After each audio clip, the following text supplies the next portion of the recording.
Hello everybody, welcome back to another video. My name is VGY. You might remember me from such things as MK11 Shao Kahn and many other videos on this wonderful channel that is Dash Fight. But it's good to be back, it's good to be making some more content for you guys, and today we're going to be doing a general cameo overview.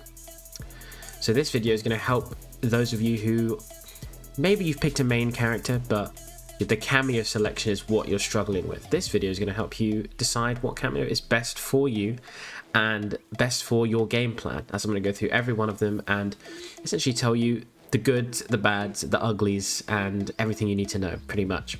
Before we begin, make sure if you're watching this video, drop a subscription to the lovely people at Dash Fight and a follow on Twitter and all their socials. They're great, love working with them as I always say, and it's nice to be back with another video. But try to keep this intro short and sweet. That being said, I will see you guys in the cameo guide. Okay, so before I get into the main meat and potatoes of this cameo guide, I want to just talk a bit about cameo categories and things that you're going to want to look for in a cameo, and why you should pick these certain cameos and these categories of cameos, should I say. So first off, we've obviously got the combo cameos. These cameos are going to make your combos do juicer damage and extend combos where you wouldn't normally be able to extend them. Those cameos, the main ones being Scorpion, Sonya, Jax, Goro, I would say. Those are the main cameos you're going to look for in terms of combo extension, because that is what the majority of their kit is about, because they have ambush cameos that are very strong at confirming things that you wouldn't normally be able to launch from, or just further extending that damage off of things you can launch from already.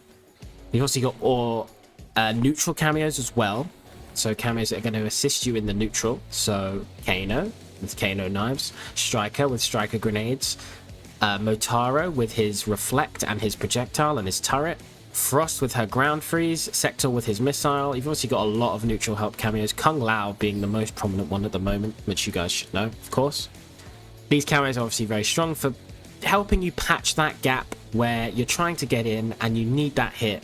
These characters are going to help you a lot because they have that projectile normally that is going to assist you in getting in, control that space, forcing your opponent to either duck or jump or move in some way, and that's really, really strong. Also, Serena can help in this regard too. And then you've obviously got your utility cameos, which are obviously a bit different. So you've got Sub-Zero providing some projectile invulnerability with his armor. You've got Shujinko, which is obviously going to change based on your opponent and what they have decided to choose. So obviously that is going to require some practice, of course. Motaro also falls into this category because he's obviously going to give you a reflect and a teleport, which is going to get you out of troublesome situations where other cameos would not be able to do so. And Sector, which is going to provide some setup for you. Darius, which is also going to provide some setup for you in the fact that, you know, it's utility, right? It's more than what they originally are supposed to do, because obviously these two can combo extend, but they can also help set up potential because of Sector missile, Darius roundhouse kick, etc. So I just wanted to do this before I went in so I could show you and tell you basically what these categories of the cameos are, what you're going to want to use them for, and just a general overview of the stuff that you're going to expect. After this, I'm going to go into some specific examples of cameos and how they assist characters specifically, so you guys can get a bit of an idea of that. And yeah, without further ado, let's get into that bit of the guide. Alright guys, so welcome to the lab. We're going to be going over each of the cameo categories so that you guys can best choose your cameo. We're going to be doing this in general fashion, we're not going to be going into the massive details. But this is just going to help you choose when, you know, you're looking at your main character and you're thinking, what weaknesses does my character have?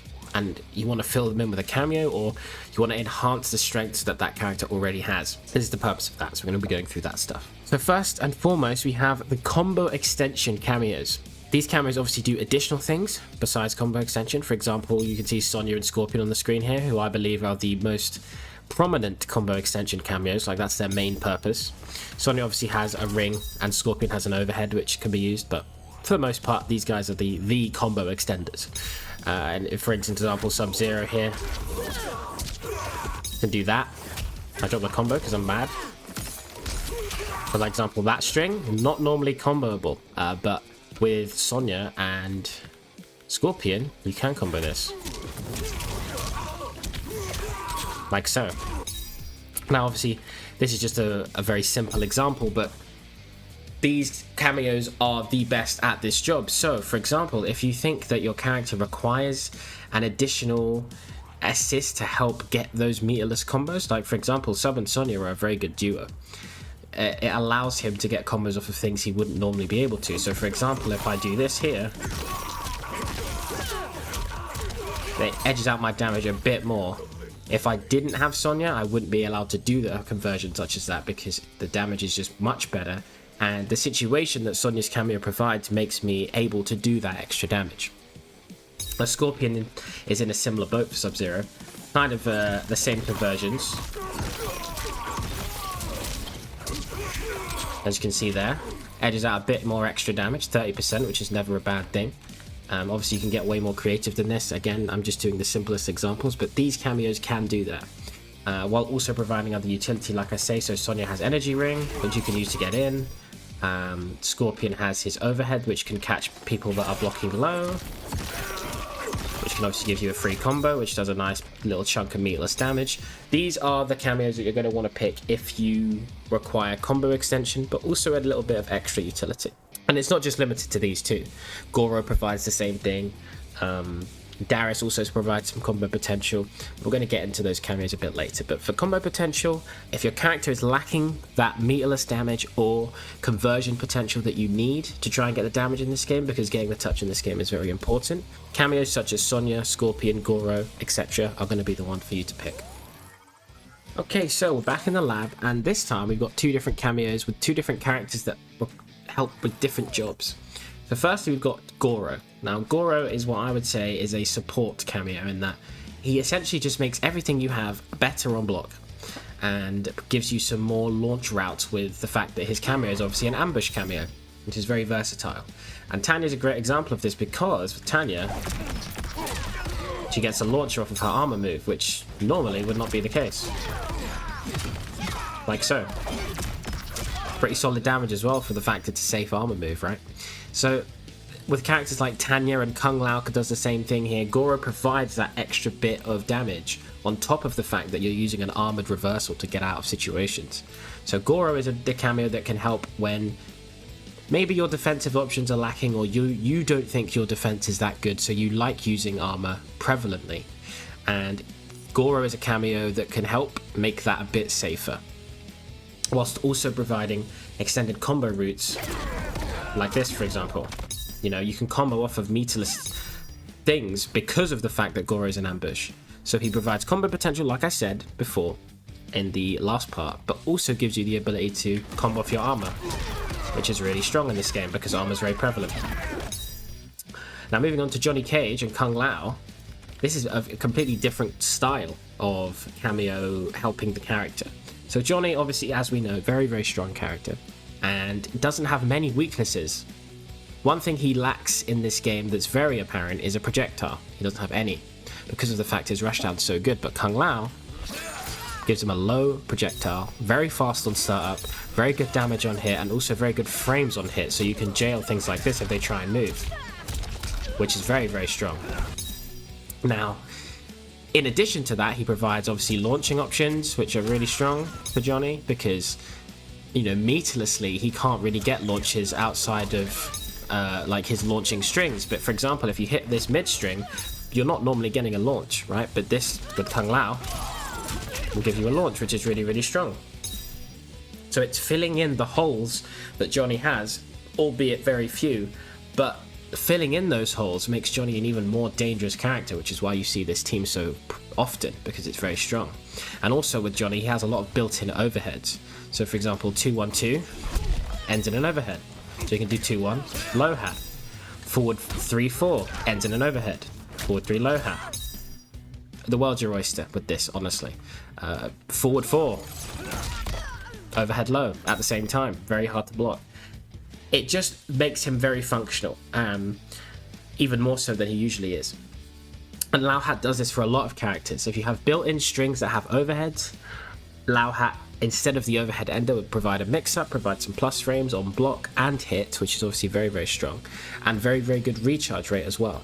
So if you require some help in the neutral, and you would like to frustrate your opponent with a very, very strong projectile that you think would help you try and get in or help you maintain a life lead, Kung Lao is definitely for you. And obviously Sonya has the same thing with Energy Ring, and there are other cameos that have these projectiles as well, like Serena. So if you would like that aspect of your game improved, those cameos are what you want to pick. However, Goro will help you with that armored reversal combo, like I mentioned before, but also give you meterless combo conversions, which are obviously going to edge out your damage and help you combo off of your armor moves. So if that is what you need in a cameo, Goro is for you. And that'll about sum up those two categories of cameos, I think. Now, moving on to the last section, we're going to go over some combo cameo with setup. So Jax and Darius, I think, are very good examples of this, and I will show you how they aid these two characters specifically, but generally as well, I'll talk about what their benefits are. So obviously both of these cameos give health, which I think is very important, something I haven't really touched on, but you'll obviously know whether cameos give health or not because you'll just load into the game and you'll see your health values changed. So that is also something you should consider, but I don't think it's as important as people make it out. You know, if the cameo is strong, the cameo is strong. It doesn't matter if there's any, you know, health gain or not. You know, if it has good synergy, it has good synergy, end of story. Anyway, so again, similar to Goro, Raiden Jax gives him meterless conversions, like so. Which is obviously something that's very, very strong in this game, considering that damage is very important. You know, the fewer touches that you can get on an opponent to kill them, the better. But in addition to this combo potential, like so, Jax also provides you with some setup because he has ground pound, which is an ambush assist. So for example, if Raiden gets the hit here and calls out ground pound, he can get a cheeky combo if your opponent isn't ready for it, which is really, really good. And also provides you with some safety off of Energy Wave, which is down cameo. So there's a lot of things here that Jax provides you, in addition to the fact he can just combo off of certain things that other characters can't, because a lot of players will see this, you know, the fact that Jax can combo meterlessly here off of Shocker, and consider this his only benefit, but there is a lot more to the cameo. The meterless potential, or sorry, the setup potential you can get with ground pound, extremely, extremely strong. And Shao is in the same boat here with Darius. So, for example, Darius, you know, he's got the, let me change to Darius here. He's got the neutral roundhouse kick, very, very strong. And that's literally the main reason you pick Darius, right? It's that one move. Obviously, it has a lot of recharge, can be very punishing to use if you whiff it or if you mess up. But on hit, for example, if I just do a standard combo here, you can go into the setup and then go into a low overhead mix-up, which obviously continues your momentum. And if they get hit by it, it means you're going to be doing close to, you know, one-touch sequences, you know, which is really, really good. Obviously hard to employ with some characters because the roundhouse kick has quite slow startup, as you can see, 57 frame startup. Not the fastest of moves, but if you can implement it into your game, very, very strong. And as you can see, Shao, for example, very, very good at implementing that. Can also combo off of things like command grabs, which you wouldn't normally be able to combo from. So if I show you here, if I do Shao's command grab for Darius, get a nice little combo from that, which is very, very strong. Again, something you can't normally do, and it encourages the creativity with these cameos because it means that you can do things that you wouldn't normally be able to do, and more importantly, things that people will not be considering when you're against a character like Shao, because when he's in Axis form, he obviously has overhead, he has low, and now he also has a launching command grab, which makes it a three-way guess, which is crazy, crazy strong. But that's just a look at those two cameos. They do assist in the setup area, right? Obviously, ground pound, and then the overhead flip kick from Darius, but they also provide that extra bit of combo damage if you want it, where you wouldn't normally be able to combo. So if your character requires these things, or you think that you as a player would benefit from them in that you aren't that great at getting the touch, but when you do, you want to make it hurt, these characters are definitely cameos you should consider. Alright guys, that's going to be the end of the cameo guide today. I hope you guys enjoyed. It was very fun making it because honestly, cameos are my favorite aspect of this game, so I hope that was translated in my video, and I hope you guys enjoyed it, like I say. Before I go, make sure to drop Dash Fight a subscription if you enjoyed, and if you want more videos like this from yours truly and from many other great creators and pro players like you've already seen on this channel. The guys here are lovely, and yeah, love working with them, as I always say, so make sure to give them a follow, give them a sub, give them a like, give them a subscription even. But yeah, that's going to be it from me. Hope you guys enjoyed, and with that, I shall see you in the next Dash Fight video I'm in. Take it easy, everybody.